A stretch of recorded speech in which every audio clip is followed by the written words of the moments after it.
नमस्कार, KP news के Karnataka bulletin में आपका स्वागत है। मैं हूं अश्विनी आपके साथ। चलिए शुरू करते हैं आज के खबरों का सिलसिला। उससे पहले एक नजर आज के मुख्य समाचारों पर। सिद्धरामैया ने भाजपा पर विनय सोमैया की मौत का राजनीतिकरण करने का लगाया आरोप। कावेरी मुद्दे पर हमारे साथ अन्याय हुआ, एचडी कुमारस्वामी ने कहा। कर्नाटका के ट्रक चालकों ने डीजल की कीमतों में बढ़ोतरी के खिलाफ 15 अप्रैल से हड़ताल की धमकी दी। कर्नाटका वन विभाग बांदीपुर टाइगर रिजर्व में और उसके आसपास पर्यटन को नियंत्रित करता है। मुझे मत उकसाओ, मेरे पास तुम्हें बेनकाब करने के सबूत हैं, कुमारस्वामी ने शिव कुमार को दी चुनौती।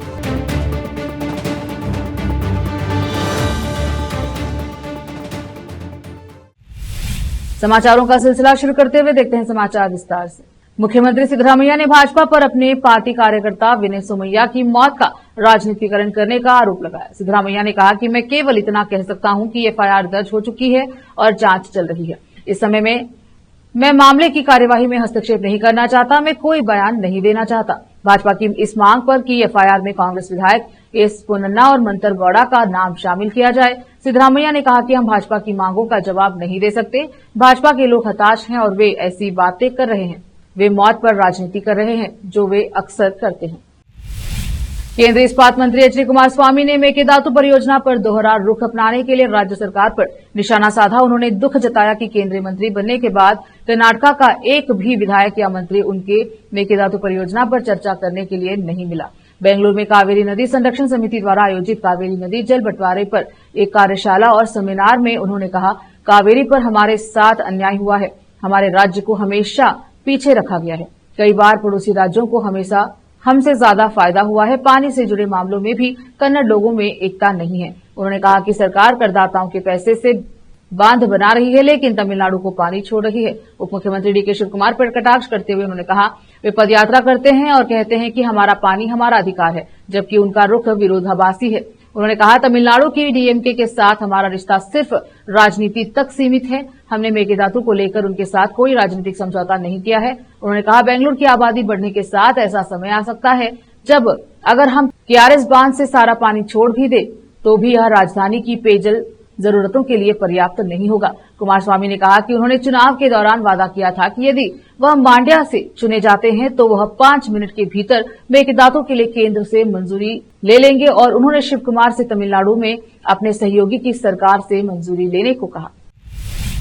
राज्य सरकार से डीजल की कीमतों में वृद्धि वापस लेने की मांग करते हुए federation of Karnataka state lorry owners and agents association FKSLOA नेतृत्व में ट्रक चालकों ने 15 अप्रैल को सुबह 6 बजे से अनिश्चितकालीन हड़ताल पर जाने की धमकी दी है। पत्रकारों को यह जानकारी देते हुए कि FKSLOA के अध्यक्ष GR शानमुगप्पा ने कहा कि करीब 5 लाख ट्रकों के मालिक और चालक दल, जिनमें दूसरे राज्यों से कर्नाटका जाने वाले ट्रक, निर्माण सामग्री ले जाने वाले ट्रक, ईंधन टैंकर और केम्पेगौड़ा अंतर्राष्ट्रीय हवाई अड्डे के मार्ग पर चलने वाली कैब शामिल हैं, हड़ताल में हिस्सा लेंगे। कुल मिलाकर करीब 9 लाख वाहन सड़क से नदारद रहेंगे। पिछले साल जून में डीजल की कीमतों में 3 रुपए की वृद्धि की गई थी और अब अचानक बिना किसी सूचना के इसमें 2 रुपए की वृद्धि कर दी गई है। षणमुगप्पा ने कहा कि यह उचित नहीं है। उन्होंने कहा कि यह वृद्धि ट्रक चालकों के लिए झटका है। पड़ोसी राज्यों में डीजल की कीमतों की तुलना में कर्नाटका में डीजल की कीमतें सबसे कम थी। दूसरे राज्यों के ट्रक कर्नाटका में अपने ईंधन टैंक भरवाते थे। कर्नाटका में लाखों लीटर डीजल बेचा जाता था और इससे राज्य सरकार को करों के रूप में पर्याप्त राजस्व मिलता था। षणमुगप्पा ने दावा किया कि हालिया बढ़ोतरी कर्नाटका के लिए एक बड़ा झटका होगी, क्योंकि दूसरे राज्यों से कोई भी ट्रक यहां डीजल नहीं खरीदेगा। उन्होंने सरकार को 15 अप्रैल तक महासंघ की मांगे पूरी करने का अल्टीमेटम दिया। रोकते हैं समाचारों का सिलसिला, लेते हैं छोटा सा ब्रेक।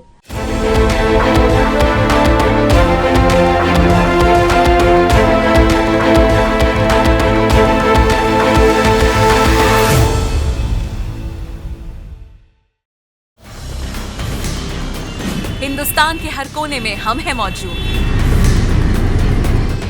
24 घंटे हालात पर गहरी नजर, खबरों से जुड़े चुपते सवालात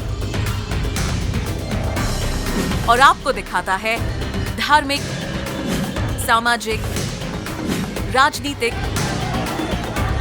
लोकल और इंटरनेशनल न्यूज की सबसे बेहतर कवरेज, जो आपको रखती है हर पल बाखबर।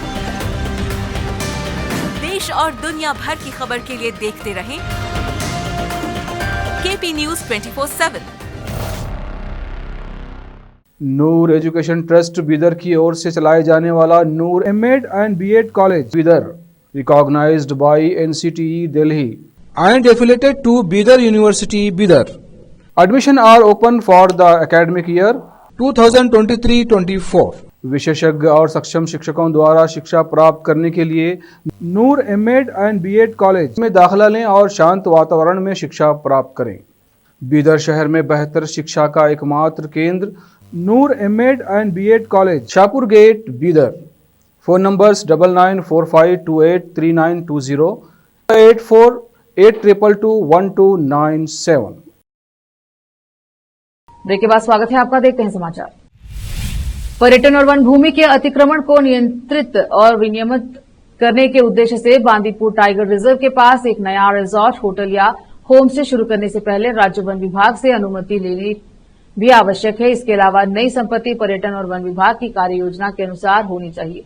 पर्यटन को और अधिक विनियमन करने के लिए वन विभाग बाघ अभ्यारण्य के अंदर मौजूदा गेस्ट हाउस को बंद करने की दिशा में भी काम कर रहा है। राष्ट्रीय बाघ संरक्षण प्राधिकरण की ओर से बाघ अभ्यारण्यों के अंदर रहने की अनुमति न देने के लिए स्थायी दिशा निर्देश, जबकि बांदीपुर में अधिकारियों ने अब इस पर काम करना शुरू कर दिया है। नागरहोल के मामले में विभाग के गेस्ट हाउस में ठहरने के लिए बुकिंग केवल चुनिंदा स्थानों तक ही सीमित कर दी गई है। वनों के बाहर संपत्तियों पर प्रतिबंध के बारे में बांदीपुर टाइगर रिजर्व के निदेशक S प्रभाकरन ने कहा, हमने केवल मौजूदा आदेश को बहाल किया है।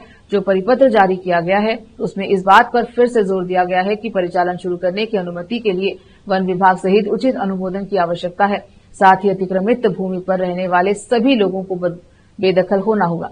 परिचालन लाइसेंसों की नवीनीकरण के लिए भी विभागीय मंजूरी है आवश्यक होगी।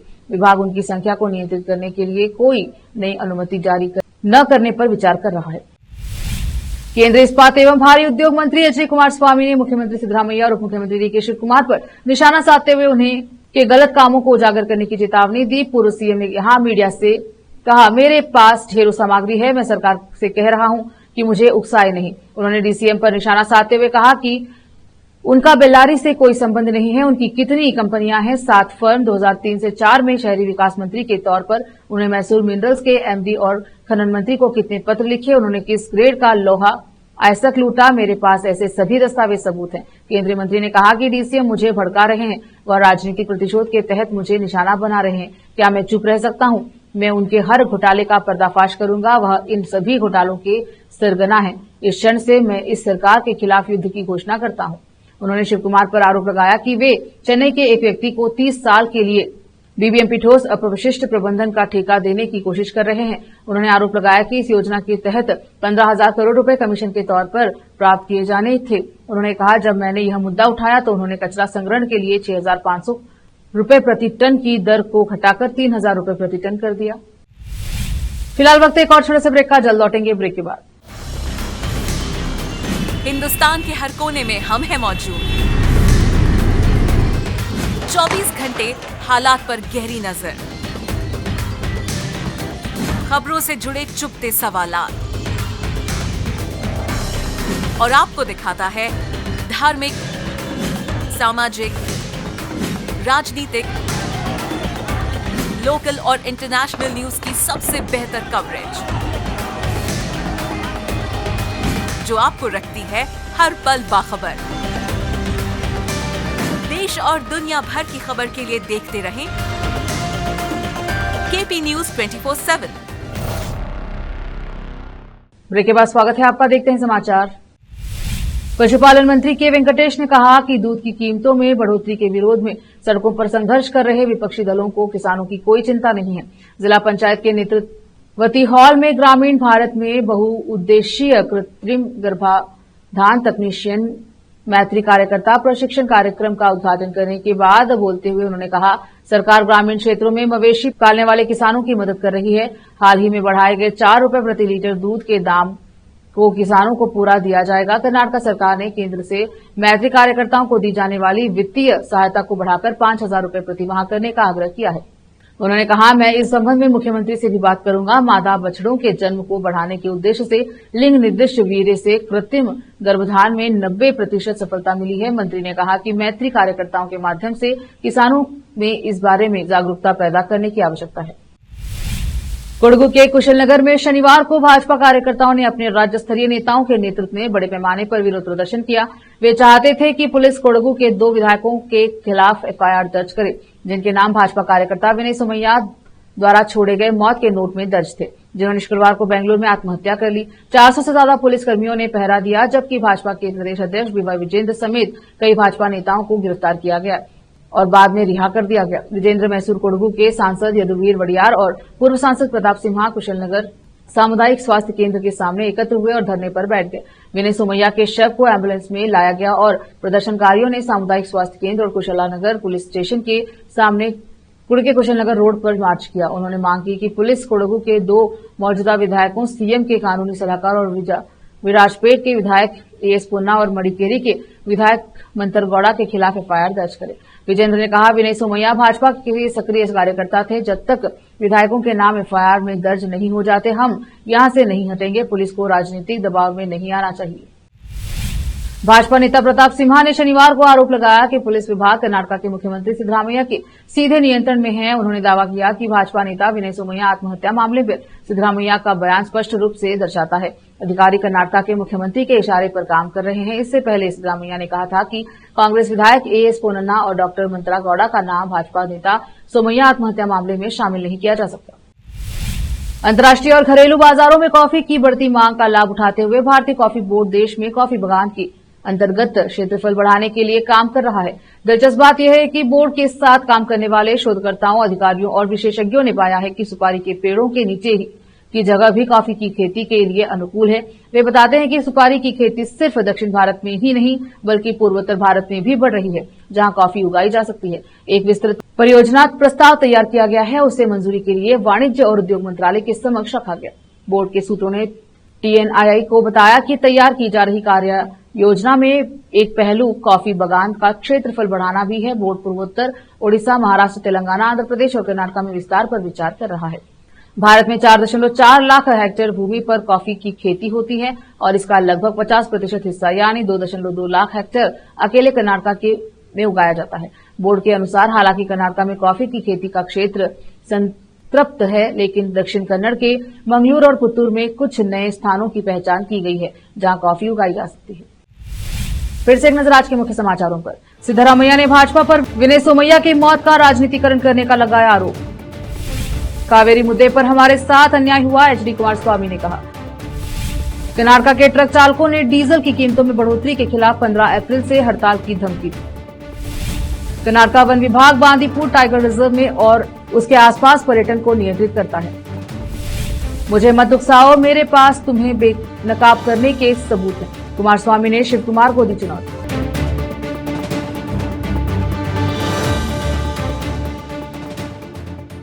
केपी न्यूज के कर्नाटक बुलेटिन में अब तक के लिए इतना ही। देखते रहे केपी न्यूज 24/7। धन्यवाद। देश प्रदेश और स्थानीय समाचारों के लिए केपी न्यूज 24/7 को लाइक, शेयर एंड सब्सक्राइब जरूर करें।